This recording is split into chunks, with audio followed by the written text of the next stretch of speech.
I'm your host, Dennis Horvitz, the David Letterman of the Hopelessly Damned. Dinosaurs ruled the Earth for almost 150 million years. In any case, dinosaurs apparently once trod upon what is now the Jersey Turnpike. And I just pitied the poor bastards who were working the toll booths then. But you didn't, well, okay, never mind. In any case, our guest is Dr. J. Brent Bennington. He was Associate Professor of Geology at Hofstra University. And he's going to speak to us today about dinosaurs, which is very special for me because it means that for once I won't be the only dinosaur in the program. But it's all right. This is volunteer, folks. And the topic is when dinosaurs ruled New York. And apparently, if most people don't think of New York or even the mid-Atlantic or Eastern Atlantic or New England area as having been a place where dinosaurs would have been, I guess because we associate them generally with tropical climates. And but 65 million years ago, just before the dinosaurs disappeared, the climate situation was a tad different. In any case, I'm not the one to be explaining all of this, and I would like to introduce our guest, Dr. J. Brent Bennington, please. Thank you for having me tonight. Let me talk a little bit about my presentation. Basically, this is an opera in 3 acts, and we may get through acts 1 and 2 before the evening starts to drag on a little bit. We'll stop when it seems comfortable, and then I'd be happy to answer questions. And I should probably mention that if you want to, if you're an atheist, you should become a paleontologist, because if you're a paleontologist, pretty much everyone just assumes that you're an atheist because of what you're interested in and what you study. I was interested in paleontology when I was a little kid, and then I kind of lost track of it. I moved to Long Island, where we don't have much in the way of fossils, and didn't pay much attention to it until I went off to college and started taking courses in geology, and I got interested in it again. So, and I ended up becoming a paleontologist. And I teach at Hofstra University in the Department of Geology there, where I do a variety of research, some of which involves dinosaurs. And what I'm going to talk about today is dinosaurs in the New York area. And you know, when most people think about dinosaurs, they think about the West. They think about Wyoming and Colorado and New Mexico and places like that. And even the Midwest. But we don't normally think of the East Coast as being a big place for dinosaurs. If you go to the American Museum of Natural History and go up to the 4th floor and look at the dinosaurs, they have one of the best collections of dinosaurs in the world. None of those dinosaurs are from New York. None of them are from New Jersey. None of them are from Connecticut. None of them would have roared with a New York accent by any stretch of the imagination. So New York and the region around New York is not really on the radar screen for most people when it comes to dinosaurs. But actually, this is a very significant area in the history and study of dinosaurs. And what I want to do tonight is just kind of give you a sense of why that is. So let's start with Act 1. A little bit of a history lesson. Why this area is significant in the history of dinosaur paleontology. And we can go back to this gentleman here. This is Dean William Buckland. Pretty interesting guy. He was an Oxford professor, president of the Geological Society of London, and he had a very interesting career as a geologist, very successful career as a geologist. Early in his career, he made quite a name for himself by trying to reconcile what geologists were discovering about the world with biblical scripture. And this attracted a lot of positive attention and made him very popular. And you would think that it would have been would have gotten in his way, but actually it didn't. At this point in the history of the science, the Bible was actually more of a help than a hindrance, because if you think about it, before the late 1800s and the mid to late 1700s and earlier, the idea that the Earth had any kind of a history was kind of a foreign idea.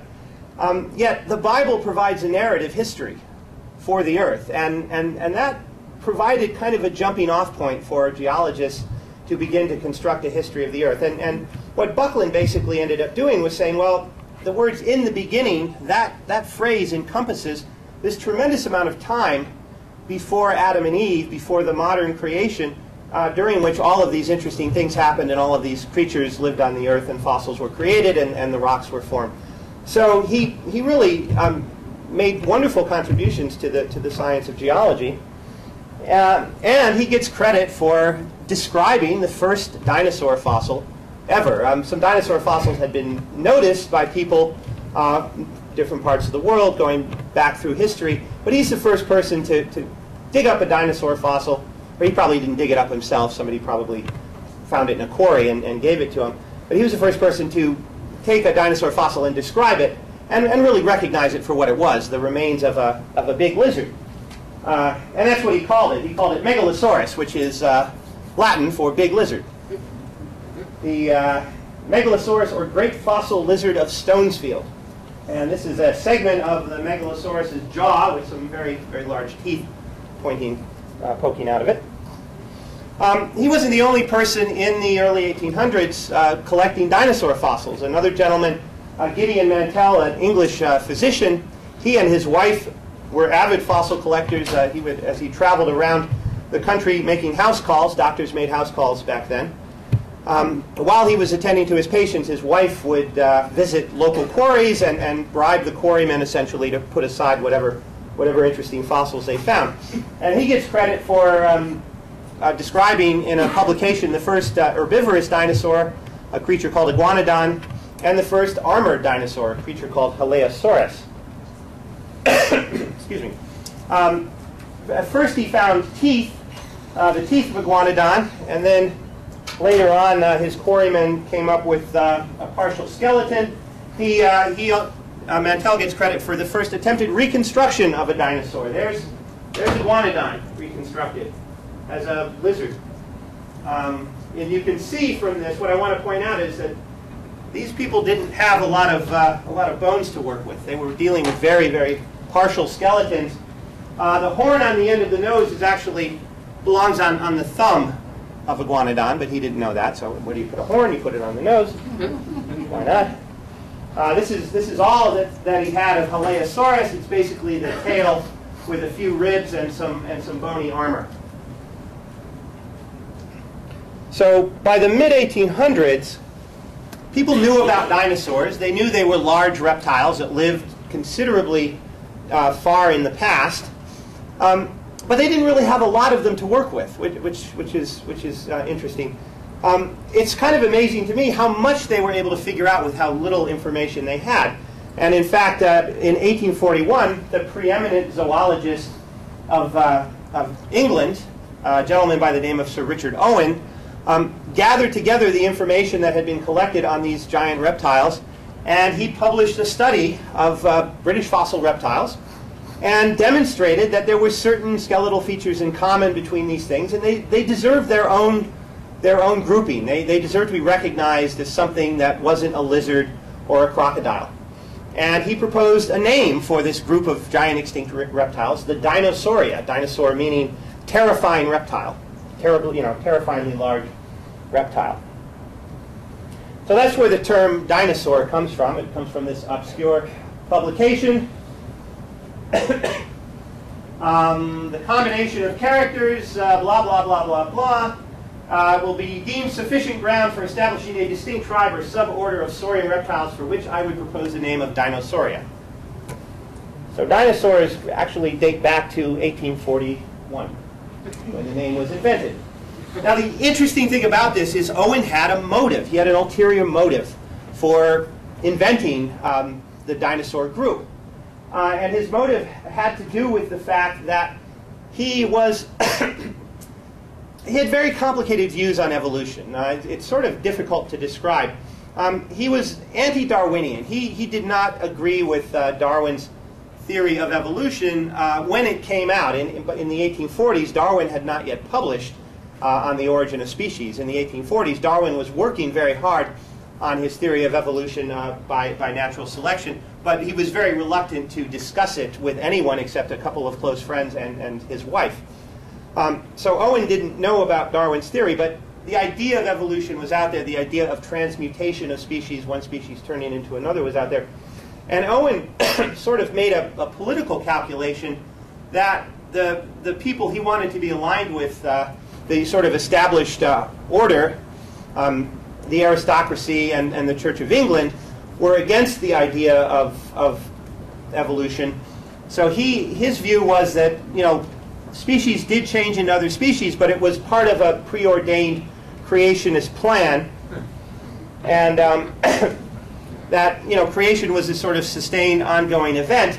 And he was arguing against an idea that he erected dinosaurs to argue against an idea that was very common at the time, which was that evolution would create a kind of a progressive improvement in the complexity and function of plants and animals over time, what was called the scala natura, the natural scale of things. So, you know, you start out with very simple, squishy, wormy sea creatures, and you end up with the pinnacle of biology, us. By erecting this category called Dinosauria, Owen was essentially arguing that no, the greatest reptiles that ever existed don't exist now. They existed way back in the Mesozoic, way back in time. And that disproved in his mind this idea of progressive evolution. Owen and Darwin were friends, at least early in their life. There was a time when Darwin was very ill as a younger man, and Owen was one of the people that actually took the trouble to visit him and check up on him and see how he was doing. Later in life, Darwin sent Owen a copy of The Origin of Species when it came out, a complimentary copy with a nice letter that said, "You're probably going to hate this, but you know, here it is. Let me know what you think." But Owen was kind of a shifty guy, and he ended up trying to do serious harm to the reputation and careers of some of Darwin's close friends. So by the end of Darwin's life, Owen ends up being the person who gets the dubious honor of being probably the only person in the world that Charles Darwin didn't like. And in one of Darwin's letters, he says, "I used to be ashamed of hating him so much, but now I will carefully cherish my hatred and contempt to the last day of my life." Which, if you know anything about Charles Darwin, that was a pretty mean thing for him to say. He was a really nice guy, and this is not very characteristic of him. So Owen invents the Dinosauria, in a sense, and, you know, just like today, people were really interested in these things. It was like, wow, giant reptiles. That's really cool. And the Prince of Wales, of all people, kind of recognized that there was a lot of interest in these things and convinced Owen to develop a series of reconstructions of what these dinosaurs might have looked like for an exhibition that was put on in 1854, the Crystal Palace Exposition. It was essentially, exhibition.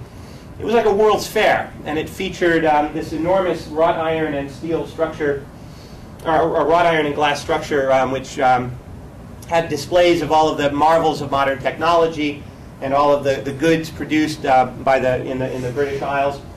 And it was I forget where it was originally erected, but then they moved it to Sydenham Park outside of London. And on the grounds of the park, they created artificial lakes with these islands, and each island represented a different period from the history of the Earth. And Owen, working together with an artist by the name of Benjamin Waterhouse Hawkins, developed these life-size reconstructions of what they thought dinosaurs would look like, and put them on display on these islands, and people who came to the exhibition could walk around on the islands and pretend they were back in the secondary period, among the animals of the secondary rocks, as they called them back then. Hawkins was a very talented artist, sculptor and naturalist. So this is Dinomania Victorian style, with the iguanodon looking like a really fat cow-like iguana, kind of lounging around. Megalosaurus is the big bad wolf. And, you know, again, they didn't have much to work with. They had a few bones, and they had some pieces of jaw, and, you know, and they knew that dinosaurs were not sprawling animals like crocodiles. They had enough leg bones. They knew they had an upright posture. So those are the reconstructions that you get, and you can still see them. They're still there if you visit Sydenham Park. They've actually recently restored them and cleaned them up, and it's wonderful. They even have tree ferns planted. You know, they have these ancient prehistoric plants for the landscaping around them. All right, so what does any of this have to do with New York? Well, again, we would not consider these very accurate reconstructions today. And again, the reason for that is they just didn't have much to work with. So when and where did somebody find the first reasonably complete dinosaur? Does anybody know? Right over here in New Jersey. Haddonfield, New Jersey, of all places. In a little creek valley, just outside of the main part of town, and it's preserved as a park, as a town park. And if you drive down the end of this residential lane, you come to a small shrine, where when I was there, somebody had put out all these little plastic dinosaurs. And there's a plaque in honor of the Hadrosaurus folki. And if you read the plaque, it says, in a marl pit on the John E. Hopkins farm in October of 1858, the world's first nearly complete dinosaur skeleton was unearthed by William Parker Folk.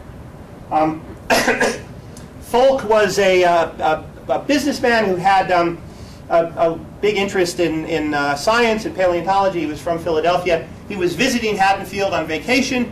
He was staying at the farm of John Hopkins, and Hopkins had these big bones sitting in his foyer, and Folk asked about them, and Hopkins said, "Oh, you know, I was digging this up in this marl pit," and Folk said, "Well, can you show me where you got them?" And went, and eventually they re-excavated the pit, and they retrieved the rest of the skeleton. Unfortunately, Hopkins had given away a number of the bones as souvenirs to people who visited, but they were able to extract a significant portion of the skeleton, enough to figure out that dinosaurs, at least some of them, walked on 2 legs, not 4 legs. It was pretty clear from the skeleton that this was a bipedal animal. If you go on Main Street in downtown Haddonfield, there you will see a sculpture of the Haddonfield Hadrosaurus. The bones were shipped to Philadelphia, where they were studied by Joseph Leidy at the Philadelphia Academy of Sciences, who was probably the preeminent vertebrate paleontologist in North America in the early 1800s. So this is what they were able to recover: pieces of the tail, a good bit of the pelvis, the hind limbs, one of the 4 limbs, just a few pieces of the teeth, so they knew roughly what kind of dinosaur it was. But the key here is they had a complete forelimb and a complete hind limb, so they were able to show that this thing was a bipedal animal.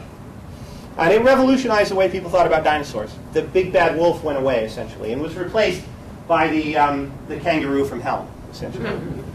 The idea that birds and dinosaurs might be closely connected was not widely accepted at the time, although it had been proposed. It was proposed by Thomas Henry Huxley, Darwin's bulldog, Darwin's principal proponent back in England.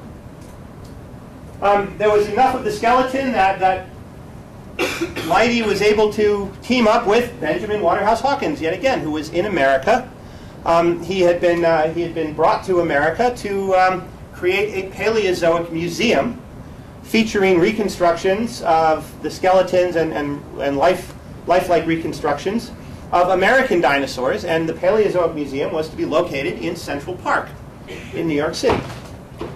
And so Hawkins created a mount of the skeleton and filled in the missing parts of the skeleton. The skull is completely conjectural, except for the teeth, but based on some other pieces of skull that people had found in other parts of the world. Unfortunately, this mount no longer exists. It was disassembled. The bones are still in the Philadelphia Academy of Sciences, though. What about Hawkins's Paleozoic Museum? This is a woodcut illustration of the working assembly for the museum. This was a warehouse called the Armory Building on the grounds of Central Park, and this was published in a New York newspaper publication. And you can see there's the Haddonfield Hadrosaurus, a reconstruction of the Haddonfield Hadrosaurus in a kind of reclining position.